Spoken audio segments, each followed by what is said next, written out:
We are back. We are back. We are so freaking back. To get this video rocking, I need to offer you all my apologies because I did miss a few uploads. As many of you know, I was at an options conference in Florida, and in all reality, it was pretty cool. The weather was great, there were great people, and I learned a lot of information. But with that being said, I did miss all of you and all of our degenerate fun together. So I'm happy to report that we were coming back to our normal schedule, at least for the next couple weeks until I have another conference to go to. So my apologies for that. And unfortunately, I also missed a lot of action in the market. I missed the FOMC craziness and some anticipation leading up to that. And then that led us to today, where a lot of crazy things went down. And in fact, we were this close to a major bullish breakout. So in this video, I want to really highlight how close we are to that breakout and then potentially why we got smacked, not only in price, but we saw some interesting developments in the options. And I also have some major news of what happened with Trump and the trade war and what to be looking forward in the short term, because on top of that, we also have earnings. So in this video, I'm going to be breaking it all down.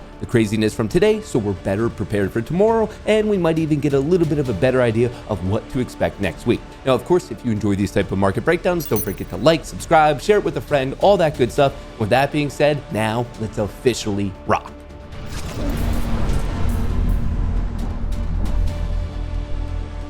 By the time the world's largest casino officially went dingity ding ding ding to close out the day, here was the headline. Dow closes 200 points higher after Trump announces outline of UK trade deal. Obviously, the second part of that, very important, and we're going to be covering it. First part of it, why are they still citing the Dow? No one cares about the Dow. Let's talk about the S&P 500. As you can see, taking a step back, looking at the daily chart, we really didn't go anywhere. We kind of closed right where we opened, kind of an indecisive candle, if you will. Since the low around early April, we are now up 17%. So if you bought it anywhere in this craziness, congrats to you. But from the all-time high, just to be fair, we are currently sitting down 7.8%. Let's just call it 8%. So we're making a good recovery, but obviously we still have some distance to go. In terms of key levels, where I'm saying we almost got a major bullish breakout, I'm talking about 5,700. You can see we were above it for a good portion of the day, and unfortunately, we just got smacked going into close. Now, looking at all the things that make up the S&P 500, there's a lot of green, but there's certain sectors such as consumer defensive and healthcare that clearly put in a red day. And to look at some of the other things going on and more of the context of the day, the SPY and the NASDAQ at first were choppy. Then we had a huge pop, couldn't hold it, and then a sell-off in the final 30 minutes of the day. That was the same with the SPY and the Qs.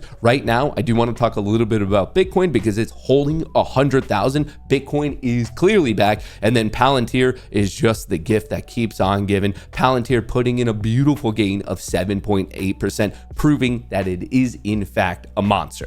So kind of talking about how this all played out, interesting structural changes today. This is a look at the options flow. Shout out to Spot Gamma if you want to look at the options flow yourself, but here's a look at the S&P 500. You could do it for whatever you want. The white line is the price. Then you have the green, which is going to be the delta movement for the 0 DTE. And then you're going to have the purple, which is the delta movement for all expirations put together, including the 0 DTE. So what we had was choppiness going into about 11. I'm going to explain why that happened. Then from there, things got really bullish after we learned about the details of the US-UK trade agreement. And then all of a sudden around, well, you could argue it spiked at 1150, but it became kind of evident around 1250 that all these 0 DTE call players, that's this green line, just started to lock in their profit. So what happened today was short-term excitement to the upside, and then when we really couldn't push above this key open interest level of 5725, all of a sudden we had these players start to lock in their money, the delta dropped, and that's why we really didn't get the follow through. So what we saw today was more so because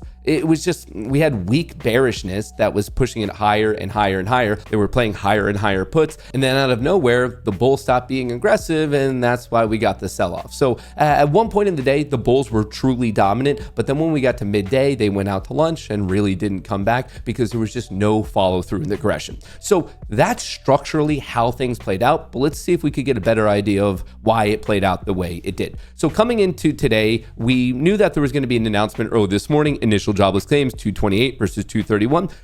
Pretty much in line, maybe slightly more bullish than anticipated. But if anything, people were still kind of on their heels trying to understand how the market was going to be reacting to the FOMC results we got from yesterday because we knew the president was not happy about it.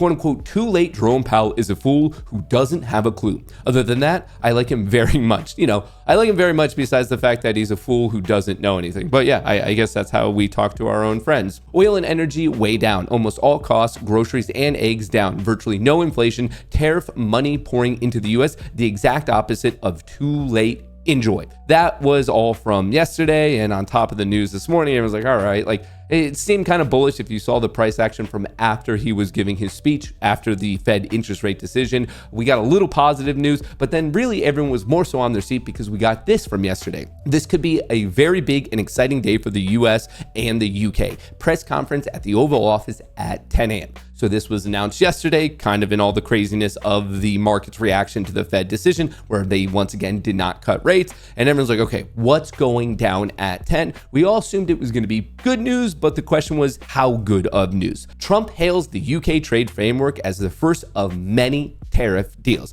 Now, granted, we didn't actually get it at 10. It was closer to 11, which is exactly why you saw the market actually start to pick up at 11. So just trying to show you a little bit of difference there with the actual bets in the market and the news that we thought. So they were a little bit late.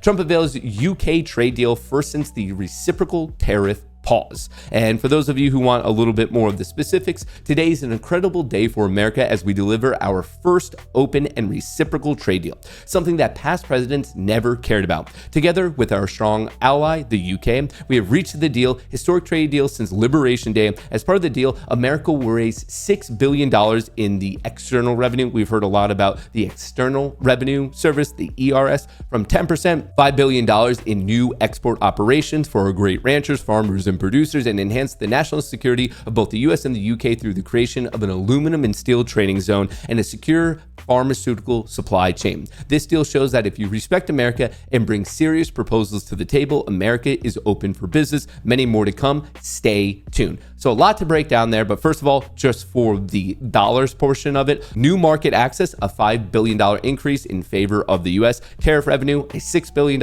increase, once again in favor of the US. UK tariffs were 5.1, now they're 1.8. And then on the other side, US tariffs were 3.4, now 10%. So across the board, this is from the president himself, once again on his Truth Social. It's obviously what he and the team are touting, but I should note one thing. Going into this, remember, this is all happening because the team was not happy of all the trade imbalances. We got that announcement on Liberation Day, early April. Well, the UK had a trade imbalance, but it actually favored us going into this. So basically, there were a lot of analysts who were fairly pointing out that this should be the easiest deal to get done because the trade imbalance already favored the US, which is the one thing that they seem to not like about many other trading partners. So this one kind of anticipated, kind of expected, knocking on the door. We are assuming to hear from Japan somewhat soon. We're expecting to hear from India somewhat soon. Those are the two others that right now the administration we're talking about quite a bit, but obviously the first one to get the deal done officially was the UK. During the announcement and discussion in the Oval Office today, there were a few other interesting things said that I want to share with all of you. Trump says 10% is the floor for tariffs. Some will be much higher.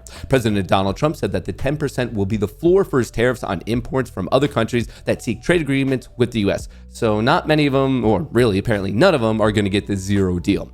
Some will be much higher because they have massive trade surpluses, and in many cases, they didn't treat us right. Now I should clarify, many things were said at the Oval Office press conference today, but this is where the market really started to get crazy from Trump. Better go out and buy stocks now, and then a little bit after that, Trump stock market will really rally now.